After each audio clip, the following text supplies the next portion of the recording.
Hola, ¿qué tal? Esta clase va a estar grabada. em, en la misma solapa van a encontrar también eh, que subí el ejercicio 15 y 17 de la guía para que los puedan revisar en detalle. En la clase de hoy vamos a ver un último ejercicio de teorema de la función implícita y vamos a ver algunos ejercicios de la guía 6. Esta es la última de la guía 5. Recuerden que en la página ya está la fecha del tercer parcialito, es el 25 de este mes, y va a entrar la práctica 5 y la práctica 6 hasta el ejercicio 17, es decir, menos los últimos dos ejercicios de la guía 6. Y bueno, empecemos haciendo el ejercicio, em, el último, uno de los últimos ejercicios de la guía 5, el ejercicio 19. Em, en este ejercicio nos dan una función f de R2 en R y nos dicen en el inciso A que probemos que esta ecuación, que depende de v y x, define una función implícita, es decir, que se puede despejar x en términos de u y b en un entorno del punto 0,02, donde las coordenadas están ordenadas de esa forma, v, x, y similarmente hay otra ecuación que nos define una superficie que depende de v y y en este caso, y nos piden mostrar que se puede despejar y en términos de x, digo, y en términos de u y b alrededor del punto 0,01. Esta parte es bastante parecida a lo que veníamos haciendo y la parte B es la más eh, interesante quizás, en la que tenemos una composición de funciones y bueno, va a haber que aplicar la regla de la cadena y tener un poco de cuidado con esos detalles. Entonces empezamos el ejercicio escribiendo lo que nos piden. Primero, fíjense que podemos definir una función que depende de v y x, em, como la que nos dicen ahí.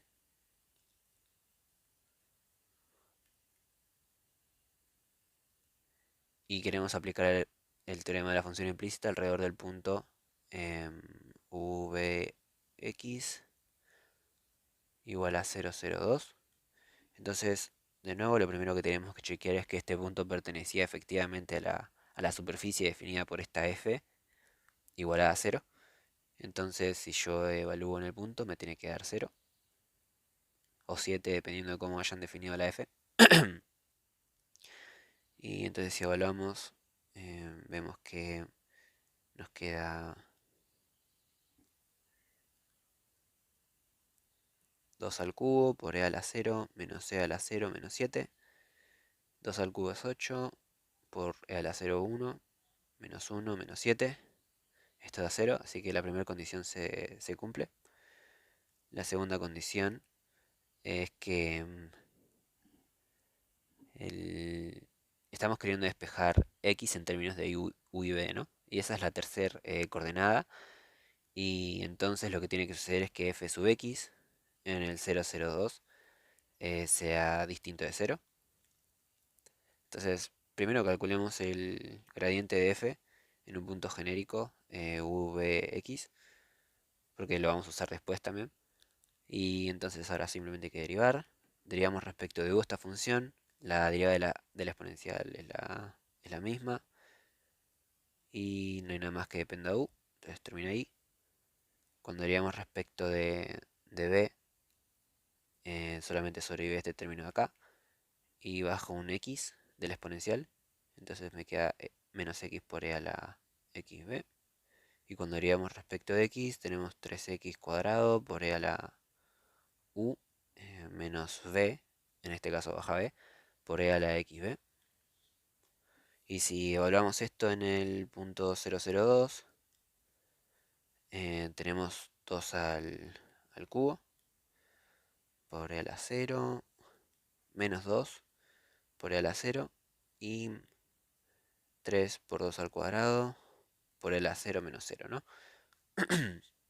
Esto es 8, menos 2, 0,6. No, 2 por 2, 4, y por 3 es 12. Bien, y el f sub x es este de acá, ¿no? Esto es f sub b, f sub, no, f sub u, f sub b y f sub x. Y como vimos, bueno, como 12, que es f sub x, es distinto de 0, entonces también se cumple la segunda condición. Y el teorema entonces nos asegura que existe un despeje x en términos de u y b. Y además se cumplen las condiciones que nos asegura el teorema, como que g en 0, 0 tiene que valer 2 y que las derivadas de la g dependen de una forma particular de las derivadas de la f. Em, si hacen lo mismo para la siguiente parte del ejercicio, o sea, recién vimos esto de acá, si hacen el mismo procedimiento para esta otra superficie, van a ver que también se cumple. No lo vamos a hacer porque es análogo y esto ya lo deberían saber hacer. Lo que sí voy a copiar es que es el resultado de... No, por ahora no voy a copiar nada. Em, Empecemos con el inciso B entonces. En el inciso A entonces ya probamos que es posible utilizar el teorema de la función implícita en cada una de estas dos superficies, alrededor del 0,02 y del 0,01. Ahora nos define una función beta que va de R2 a R, es decir, toma valores de R2 y nos devuelve numeritos. Y está definida como la función f, la que nos definen al principio de todo el ejercicio, evaluado en la función g de v, h de u b. Fíjense que esto es una composición de funciones. Tenemos la f compuesta con una función alfa de v, donde, bueno, esto lo podemos escribir como de esta forma, donde alfa de v es un vector de dos componentes, donde la primera coordenada tiene el resultado de haberle metido el u y el b a la g y en la segunda componente a la h. Entonces, si nos están preguntando por el gradiente de beta en 0, 0, lo que tenemos que hacer es aplicar la regla de la cadena. Entonces primero calculemos cómo sería eso en general, sin estar evaluando en ningún lado, o sea, en un v genérico. Fíjense que esta función beta depende de v. Y entonces tenemos que esto es la matriz diferencial de la f evaluada en la alfa por la matriz diferencial de la alfa. Y en particular si nos están pidiendo en 0, 0, esto es el gradiente de f en alfa de 0,0 por la matriz diferencial de alfa en 0,0. Reemplacé la d por un gradiente porque la f es una función de R2 en R y entonces la matriz diferencial es simplemente em, el gradiente, ¿no? Para eso es en general para una función que va de R en R, la de f es simplemente el gradiente. Entonces em, tenemos que calcular estas cosas para ver cómo nos queda. Entonces notemos que primero que nada vamos a necesitar saber cuánto vale alfa de 0, 0. Eso por cómo la definimos es g en 0, 0 y h en 0, 0. Si se acuerdan, estas g y h eran las funciones que el teorema nos aseguraba que existían y que nos permitía despejar x en términos de u y b y y en términos de u y b. Y como estábamos utilizando el teorema alrededor del punto 0, 0 con u 0, 0, teníamos que la g en 0, 0 valía 2, ¿no? Que es justamente el tercer valor, el valor que tomaría la x, digamos. Y como tenemos esta definición, entonces g de 0, 0 es 2, porque estábamos utilizando el teorema en 0, 0, 2. Y la h en 0, 0 es lo que daba la i en este punto, que es 1. Entonces, para calcular la primera parte de esta cuenta, tenemos que evaluar el gradiente de f en el vector 2,1. Bueno, para hacer eso, primero calculemos quién es el gradiente de f en un punto genérico xy, o en un punto genérico, sí, como quieran, xy. Esto va a ser un vector, y acá tenemos la función de la f. Tenemos que derivar esto primero respecto de x. Fíjense que sobrevive la exponencial.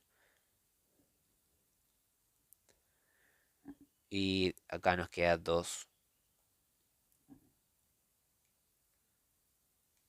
2i cuadrado por x. Cuando derivamos respecto de y, la derivada de la exponencial es la misma. Y la otra parte queda de esta forma.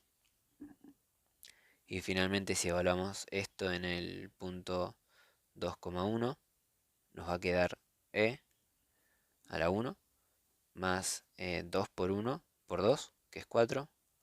Y de este lado nos va a quedar 2e más 2 por 1, 2 por 2 al cuadrado, que es 4, que es 8 entonces. Para escribir esto un poco más lindo, fíjense que podemos sacar el factor común un 2 acá. Entonces tenemos e más 4, 2 por e más 4.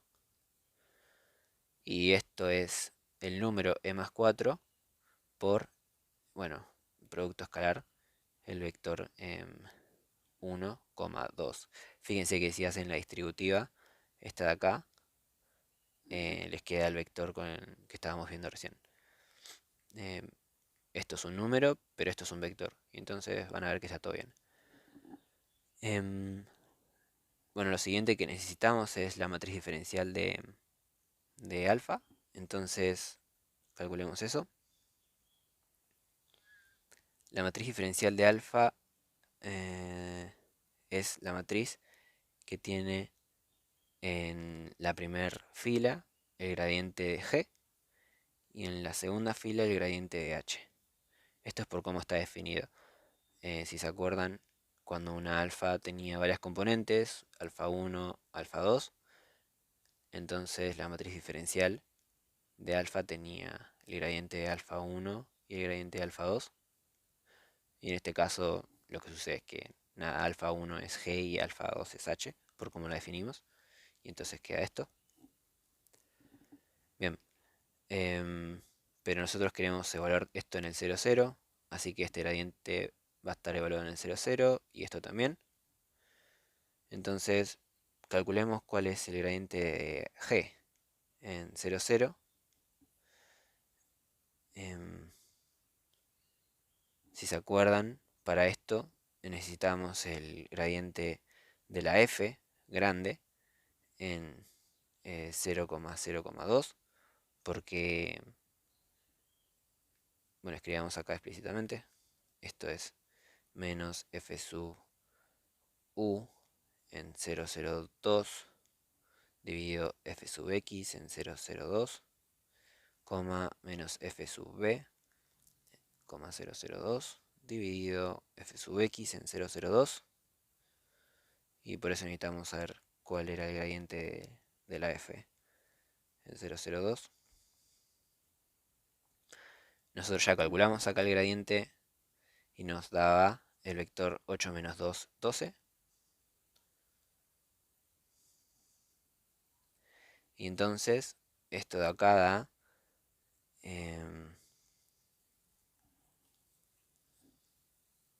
menos 8 sobre 12 y menos 2 sobre 12. Y esto es, si simplifican, menos 2 tercios, porque el 8 lo pueden escribir como un 2 por 4 y el 12 como un 4 por 3. Y esto es 2 sobre 12, que es un sexto. Bien, vamos a necesitar también el gradiente de la h en 0, 0 y esto es análogamente pero con una g. em, Vamos a escribirlo. Acá va un g sub u y un g sub i 002. No, es en 001 en este caso, porque si se acuerdan en el ejercicio, estamos en 001 para la función h. Y acá va un menos g 001, un gb y un g sub i en el 001. Esto no lo calculamos porque dijimos que era análogo a lo que ya habíamos hecho. Y lo que da el gradiente de la g en el 001 es, se los adelanto, esto sí es lo que iba a copiar antes, es menos 2,0,6. Y por lo tanto, el gradiente de h en 00 va a dar menos 2, va a dar 2 sobre 6 y 0 sobre 6. Eso es un tercio y 0. Entonces, volviendo a la matriz diferencial de alfa en 0,0, tenemos que nos va a dar menos 2 tercios y un sexto en la primera fila y un tercio 0 en la segunda. Recuerden que esto es el gradiente de g y esto es el gradiente de h. Y ahora sí, para terminar, teníamos que calcular estábamos calculando el gradiente de la función beta en 0,0, que dijimos que era el gradiente de f en el 2,1, o si quieren alfa en 0,0, por la matriz diferencial de alfa en 0,0, y esto nos dio e más 4 por el vector 1, 2, contra la matriz, esta que acabamos de calcular, menos 2 tercios, un sexto, un tercio y 0. Fíjense que esto da, bueno, el numerito lo escribimos así para no tener que hacer tanto lío con los números. Tenemos en la primera coordenada 1 por menos 2 tercios más 2 por un tercio. Y en la segunda 1 por un sexto. Y esto va a dar entonces más 4 por el vector en 0, porque nos dio menos 2 tercios más 2 tercios y acá un sexto. Bueno, ese es el último ejercicio que vamos a ver de teorema de la función implícita.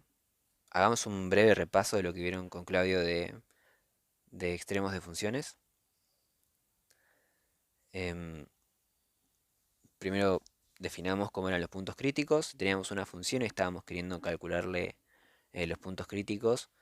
Los candidatos eran a extremos, eran los puntos críticos, y los hallábamos como planteando que el gradiente de la función que estábamos analizando fuese igual a 0, 0, para el caso de dos variables, pero en general es igualar el gradiente de la función a 0. Y también aquellos puntos en los cuales alguna de las derivadas parciales de la función que estábamos analizando no existía. Pero es importante que acá hay que tener en cuenta que estos tienen que pertenecer al dominio de la función. No cualquier punto tal que no exista la derivada parcial. Tienen que ser puntos que pertenezcan al dominio de la función y tales que no exista alguna de las derivadas parciales en ese punto.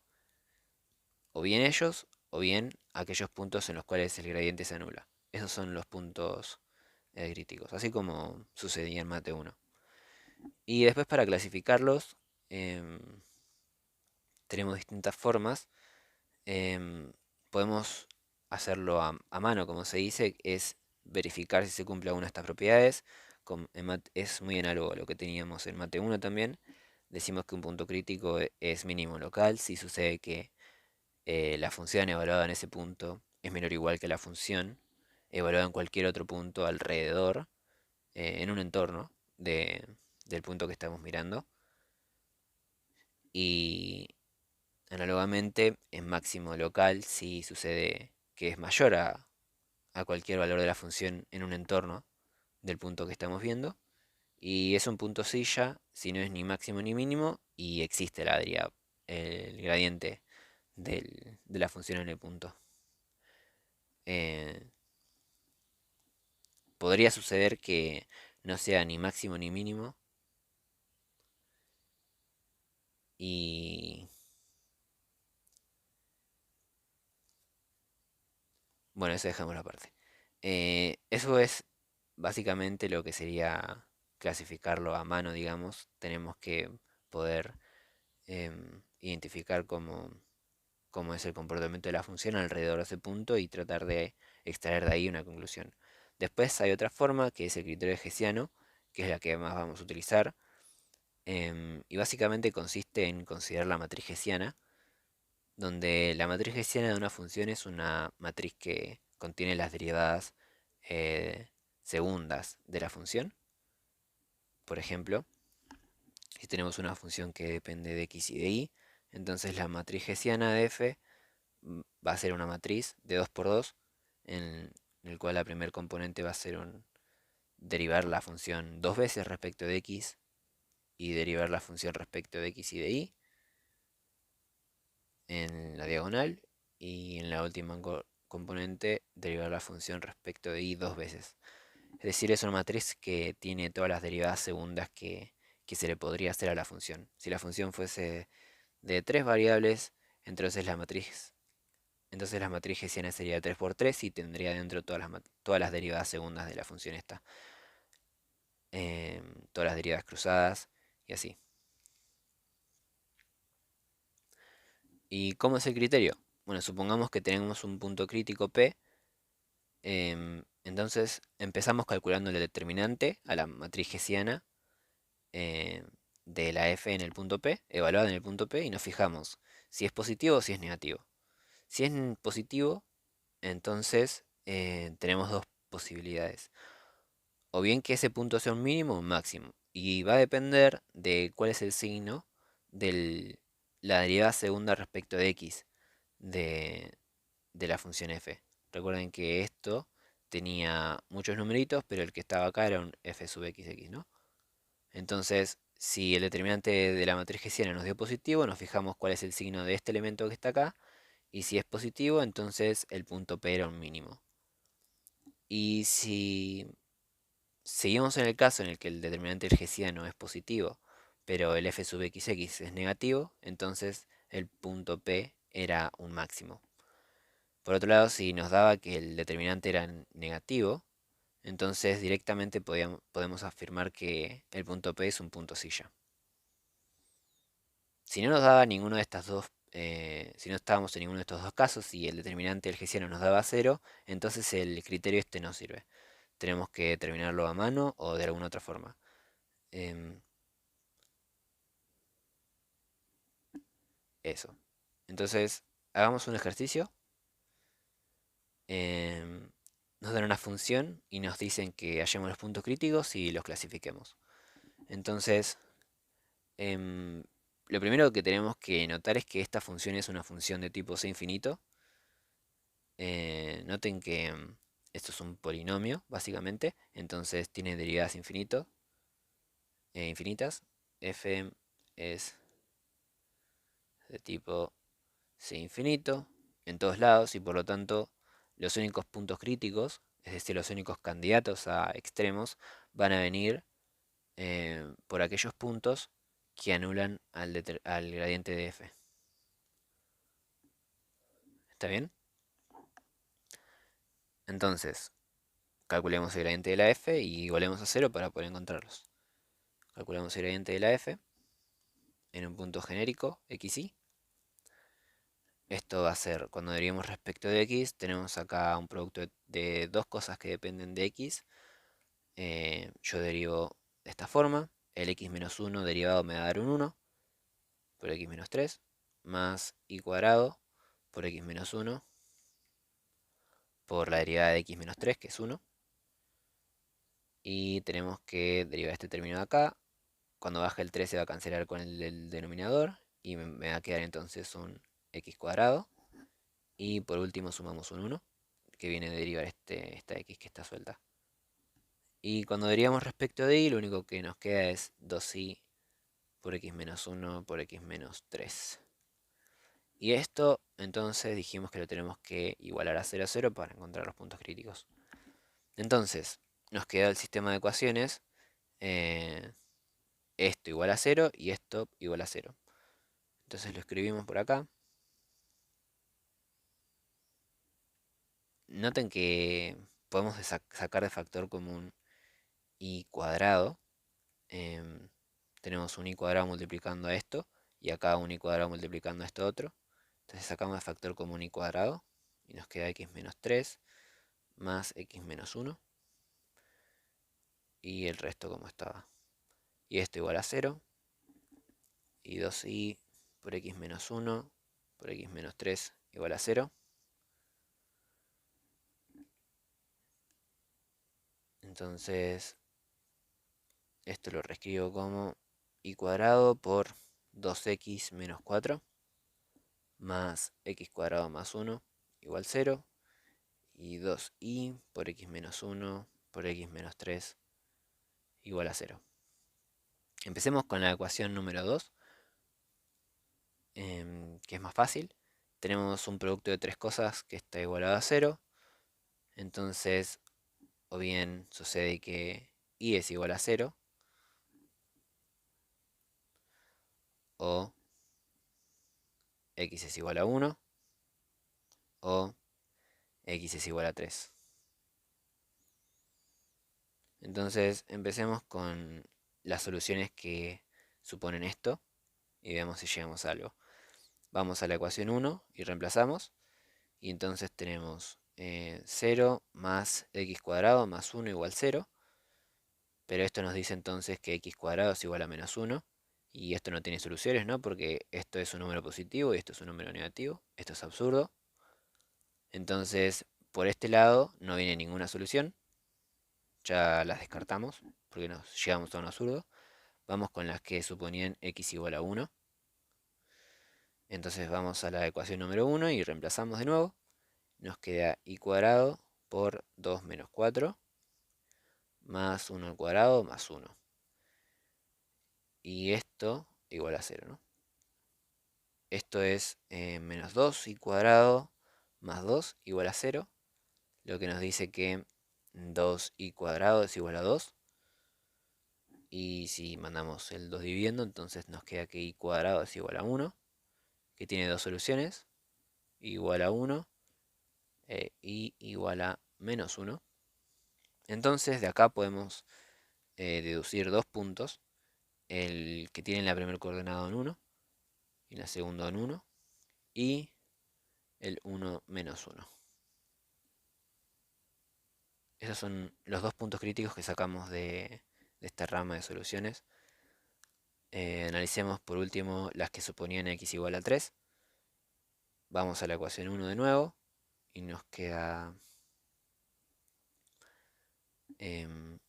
y cuadrado por 3, no, 6 menos 4 más 3 cuadrado más 1 igual a 0. Nos queda 2 y cuadrado más 10 y esto igual a 0. Pero esto nos dice que y cuadrado es igual a menos 10 sobre 2. Pero esto es un número positivo y esto es un número negativo, así que esto también es absurdo. Y por lo tanto, todos nuestros puntos críticos vienen únicamente por las que calculamos arriba. Bien, estos son todos nuestros puntos críticos. Y lo que tenemos que hacer ahora es clasificarlos. Y tratemos de hacerlo con el hessiano de primeras. Em,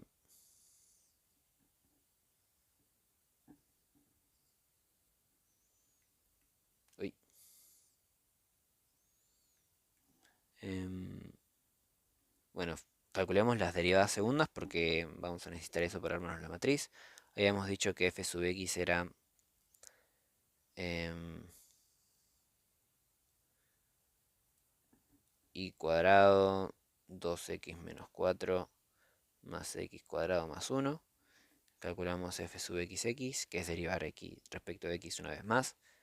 Nos va a quedar 2y cuadrado más 2x.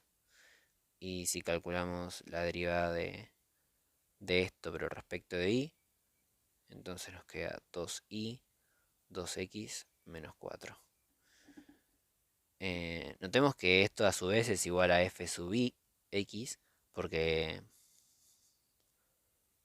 la función f es c infinito, y si es c infinito, entonces valía que las derivas cruzadas iban siendo iguales, ¿no? Con que sea c1 ya vale eso, pero estamos en el caso en c infinito. Y bueno, recordemos que f sub i habíamos dicho que era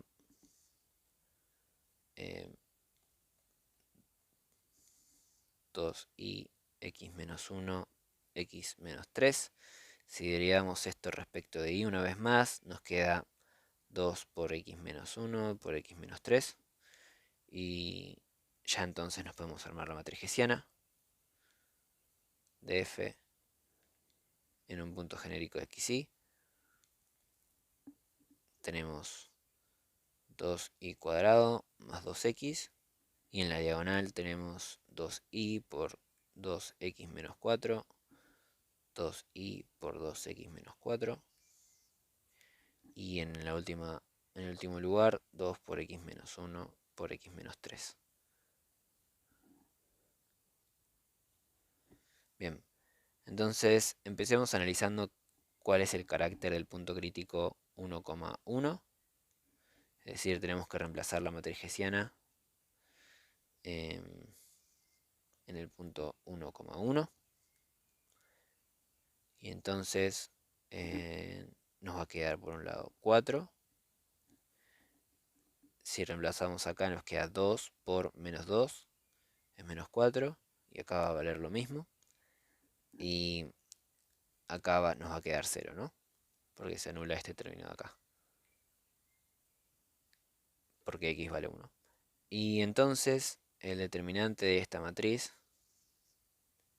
es menos 4 por menos 4, que es menos 16. Y como es negativo, entonces el 1,1 es punto silla. Hagamos el mismo análisis, pero en el caso en el que consideramos el punto 1 menos 1.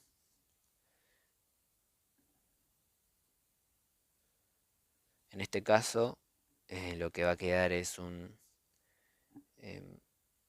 2 menos 2 es 0. Acá nos va a volver a dar 0. Ah, no, perdón, acá el x es 1, entonces da 2, y el menos 1 como está al cuadrado da lo mismo que antes. Y acá, cuando reemplazamos el x por 1 nos va a dar un menos 2 esto, pero ahora esto es un menos 1, y entonces va a dar 4 en vez de menos 4. Fíjense que en este caso el determinante de la matriz hessiana da de nuevo menos 16, que es menor que 0, y entonces el 1, menos 1 es punto silla también.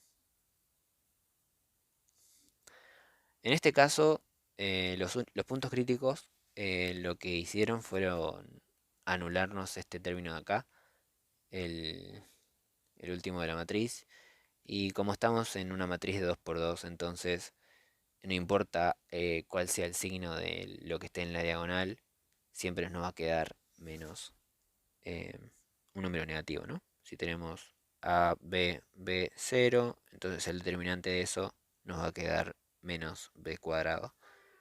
Y entonces negativo siempre. Pero eso solamente porque estamos en el caso de matrices de 2 por 2 y en el que el último elemento nos dio 0. Si nos hubiese dado algo distinto de 0 acá, lo dejemos igual. Si nos hubiese dado 4, 4, 4, 1, por ejemplo, o 5, entonces nos habría dado un número más grande, ¿no? Nos habría dado 4 el determinante, y entonces tendríamos que analizar el signo de este término de acá para definir si el punto es un máximo o un mínimo, por ejemplo. Y bueno, acá terminó el ejercicio este.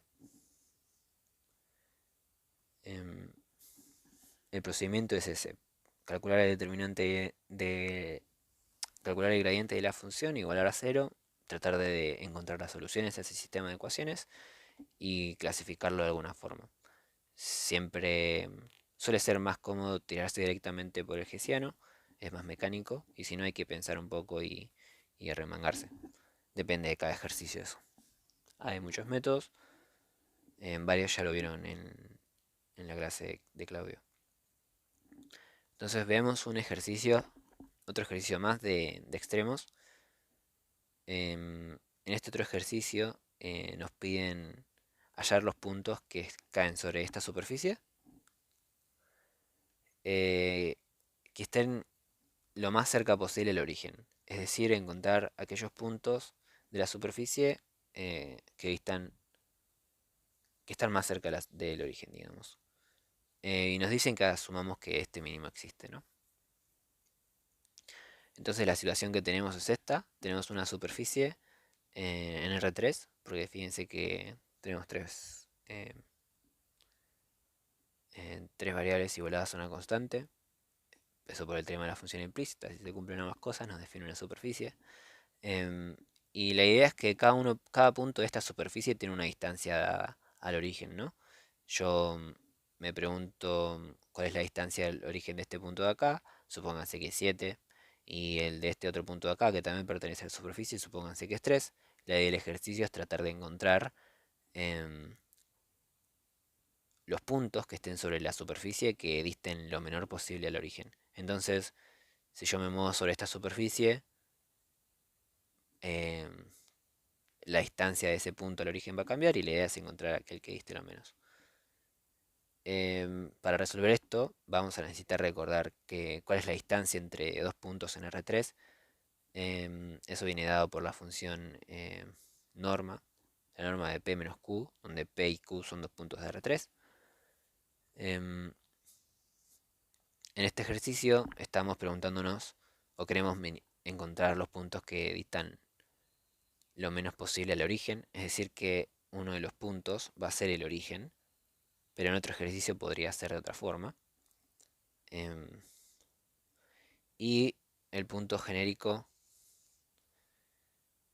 X y Z, donde P son puntos que pertenecen a la superficie.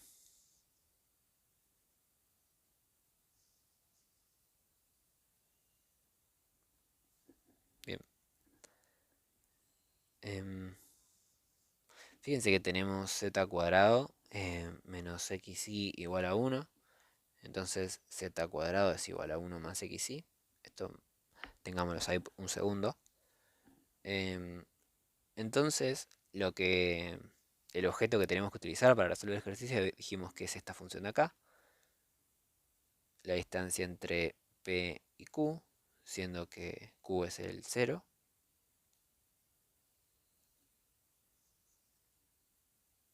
Y esto entonces nos queda que esto es la norma de P. Y esto, por definición, es x cuadrado más y cuadrado más z cuadrado. Pero bueno, ahora es cuando usamos la forma particular que tiene esta superficie y donde podemos reemplazar el hecho de que z se despeja fácilmente, z cuadrado se despeja fácilmente respecto de las demás variables, y entonces lo reemplazamos acá.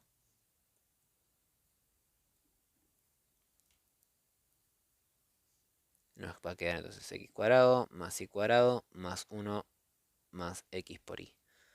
Fíjense que esto es una función que depende de dos variables, y la idea entonces es tratar de minimizar esta función, es decir, encontrar los x e y que minimizan la distancia al origen. Esos puntos después me van a definir el tercer punto z, de forma tal que pertenezca el punto X y Z a la superficie, ¿no? Es por eso que realizamos el despeje y reemplazamos en la función distancia de esta forma. Entonces, tenemos que minimizar esta función, encontrar los mínimos, pero un truco que vamos a usar mucho es que encontrar eh, los mínimos, escribamos, tenemos que calcular esto, donde si se acuerdan, esto bueno, por definición es esto de acá.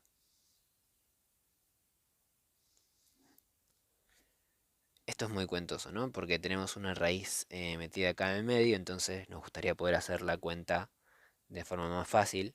Lo que va a suceder en general es que cuando una función está compuesta con una función que es creciente, entonces el tratar de extremar la función composición es lo mismo que extremar la función eh, que esté evaluada en la función creciente.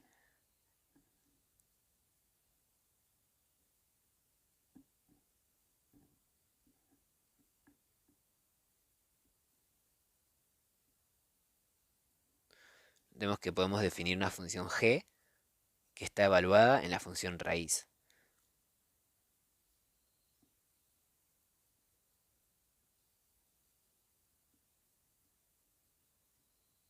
Si yo agarro esta función g y la evalúo y le aplico la raíz, me queda justo la función f, ¿no? Porque teníamos raíz de justamente esto que definimos acá.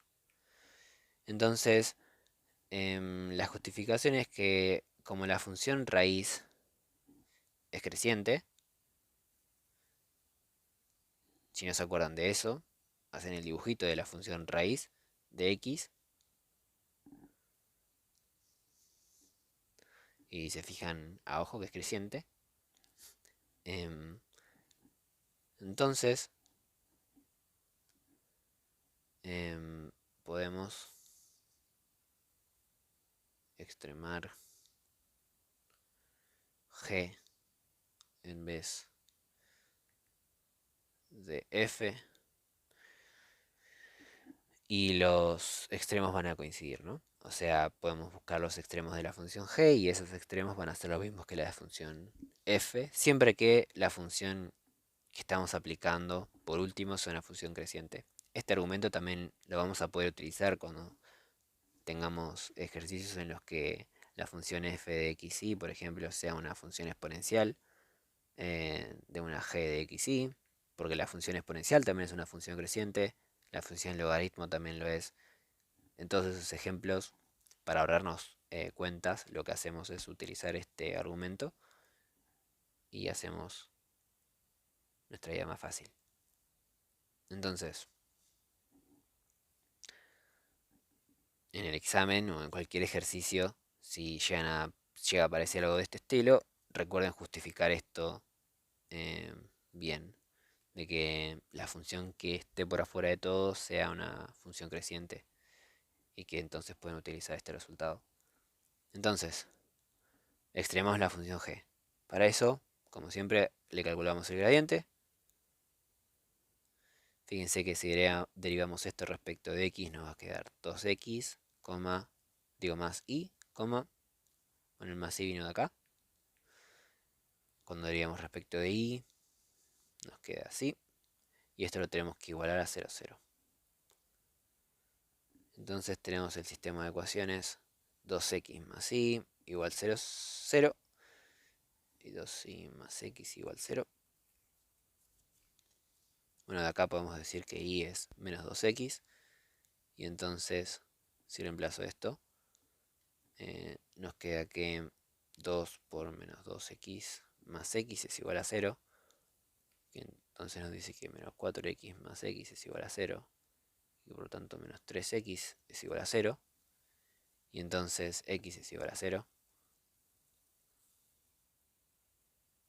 Y entonces y es igual a 0 también, ¿no? Porque venimos acá y reemplazamos. Y entonces el punto 0, 0 es punto crítico de la función g de x, ¿sí?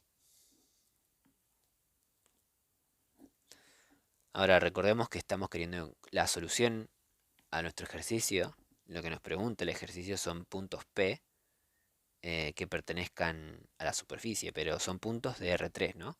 Es decir, son puntos que tienen tres coordenadas. Entonces, recuperemos eso a partir de lo que encontramos ahora.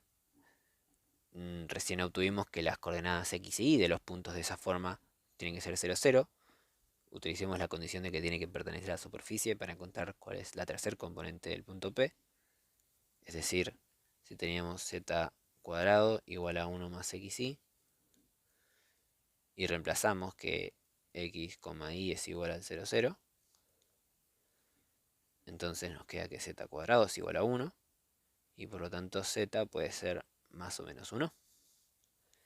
Y entonces tenemos dos candidatos, el punto 0, 0, 1 y el punto 0, 0, menos 1. Es decir, estos dos puntos no son los puntos críticos de la función g, ni son puntos críticos de la función f, son puntos que las primeras dos coordenadas minimizan la distancia al, al origen, y utilicé la tercera condición para poder encontrar cuál es la tercera coordenada del punto, de forma tal que se siga cumpliendo eso, ¿no? Y llegamos a estos dos puntos de acá, P1 y P2. Como el ejercicio nos decía que asumamos que existía el mínimo, no tuvimos que probar que esto fuese efectivamente un mínimo. Cuando llegamos acá no tuvimos que calcular el hessiano, ni calcular a mano si ese punto efectivamente era un mínimo o un máximo. Como había uno, eh, teníamos asegurado de que, porque el ejercicio nos lo decía, que no hacía falta probar la existencia del mínimo. Si había un punto crítico, eso ya lo iba a hacer. Y entonces cuando volvimos a los puntos de R3, estos dos puntos van a ser candidatos a- a los puntos que están sobre la superficie y que tienen distancia mínima al origen. Entonces, ¿cómo me fijo cuál de los dos es el que está más cerca? Recordemos que em, en última instancia lo que significa lo que nos está pidiendo el enunciado es los puntos que tienen menor norma, ¿no? Porque los puntos que tienen menor norma son aquellos que tienen menor distancia al origen. Y entonces lo único que tenemos que hacer es ver cómo es esto y cómo es esto. Pero si se fijan, lo único que difieren estos dos puntos es el 1 menos 1. Esto es raíz de 0 cuadrado más 0 cuadrado más 1 cuadrado. Y esto es raíz de 0 cuadrado más 0 cuadrado más menos 1 cuadrado. Y esto da 1 y esto da 1 también, ¿no? Y entonces los dos puntos distan del origen lo mismo. Y entonces P1 y P2 es la respuesta al ejercicio, ¿no? Son los dos puntos que distan lo menor y distan 1, distan lo mismo. Si uno me hubiese dado 3 y el otro 1, entonces me quedo con el que me dio 1, ¿no? Porque es el que menor distaba. Pero como los dos distan lo mismo, me quedo con ambos. Y ya sé que distan lo menor posible porque es lo que encontramos a partir de maximizar la función g.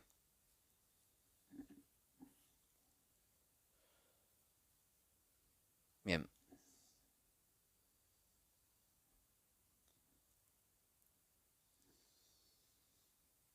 vemos un ejercicio más. El ejercicio de la guía 6. Em, en este ejercicio em, nos piden determinar las dimensiones de una caja rectangular de volumen 4000 y de manera tal que la superficie sea mínima. Esta clase de ejercicios son muy parecidos a los que vieron en Mate 1, en los que había que em, minimizar o maximizar costos o áreas o volúmenes, y en muchas veces aparecían funciones de dos variables, y la idea era utilizar condiciones que nos relacionen esas variables eh, para poder sacarnos variables de encima y que nos termine quedando una función de una variable y poder hacer el cálculo de extremización sobre esa función. Porque en Mate 1 solamente sabíamos usar funciones de una variable, ¿no? Pero como ahora estamos en Mate 2, no necesitamos tantas condiciones que nos relacionen las variables y podemos dejar más variables libres. Entonces, en este ejercicio em, nos dan una caja, supongamos que tiene lados A, B y altura h, y nos dicen que el volumen es 4000. Entonces, lo primero que hacemos es escribir qué es lo que significa el volumen en términos de las variables que escribimos. Em, el volumen es base por altura, ¿no? Y la base es A por B. Y entonces el volumen es A por B por H. Y esto es 4000.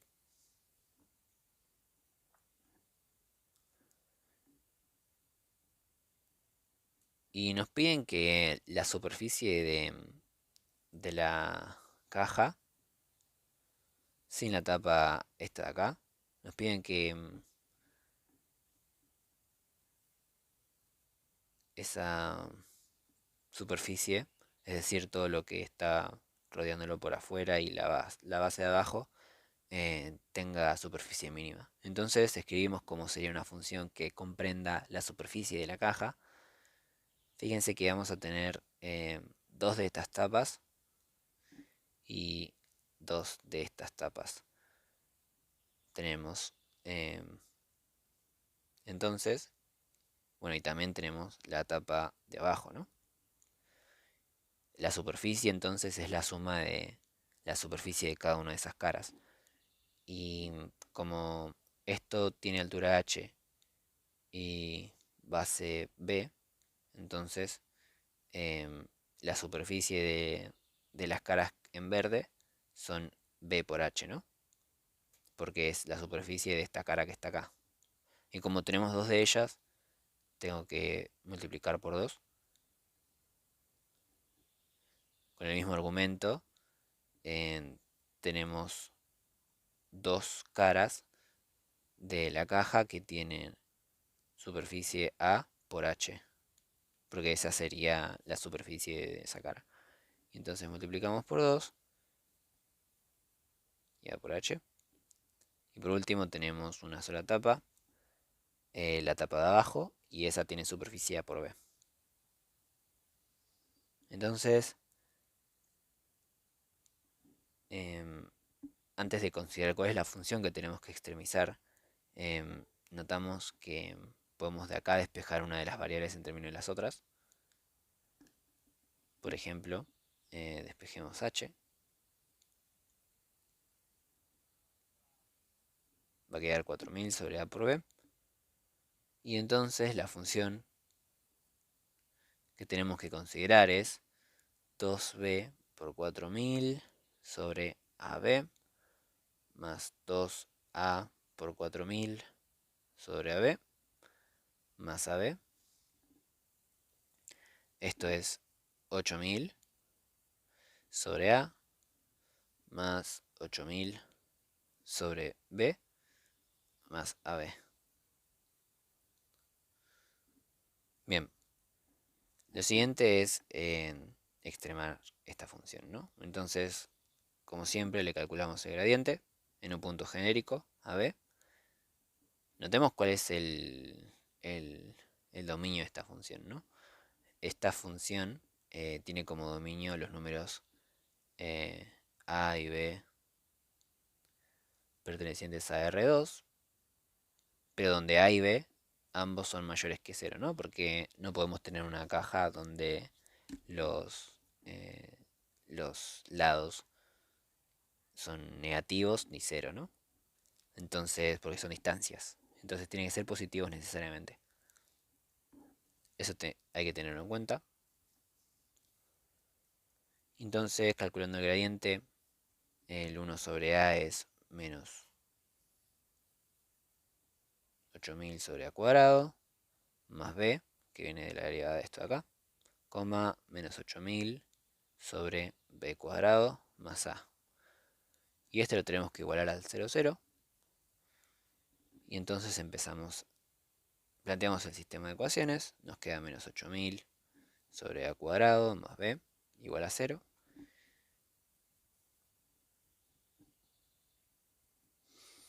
De acá podemos decir que b entonces es 8000 dividido a cuadrado. Y acá que a es 8000 dividido b cuadrado. De acá podemos decir que a cuadrado entonces es 8000 sobre b.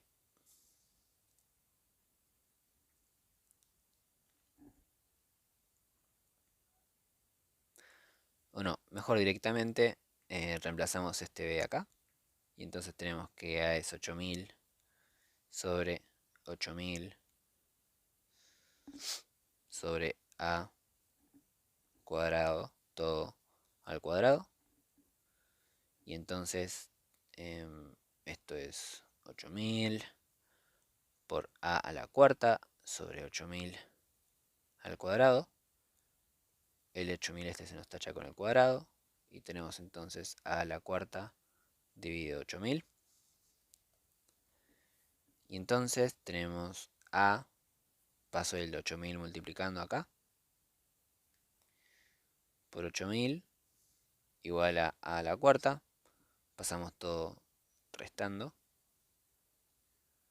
Puedo sacar el factor común a.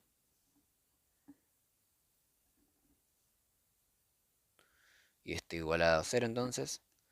De acá podemos decir que entonces a es igual a 0 o que esta la descartamos de una, ¿no? Porque dijimos que a no podía ser 0, es una instancia y si a es igual a 0 nos queda que la caja no es una caja, sino que sería solamente una cara, una carilla. Y la otra solución es que a cubo sea 8000 y por lo tanto a es 20.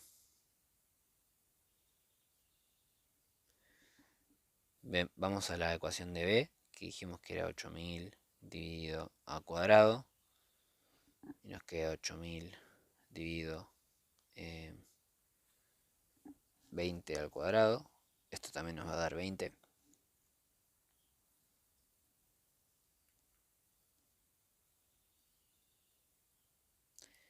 Y por último, vamos a la ecuación de h, que dijimos que era 8000.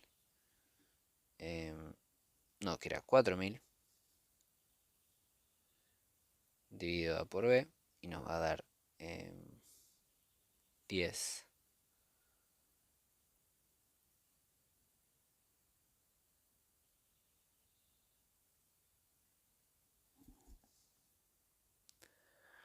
Y ahí termina el ejercicio. Em, bueno, no vamos a ver nada más por hoy. Trabajen los ejercicios, los últimos ejercicios de la guía 5. Revisen con cuidado el ejercicio 5, digo el ejercicio 16, el ejercicio, perdón, em, los que subí, el ejercicio 15 y 17. Y, y si les queda, y por favor hagan preguntas de esta clase, pueden hacerlas mandándome mail o si quieren las pueden guardar para el jueves, es lo mismo. Y, y traten de avanzar con la guía de extremización. Y nada más, saludos.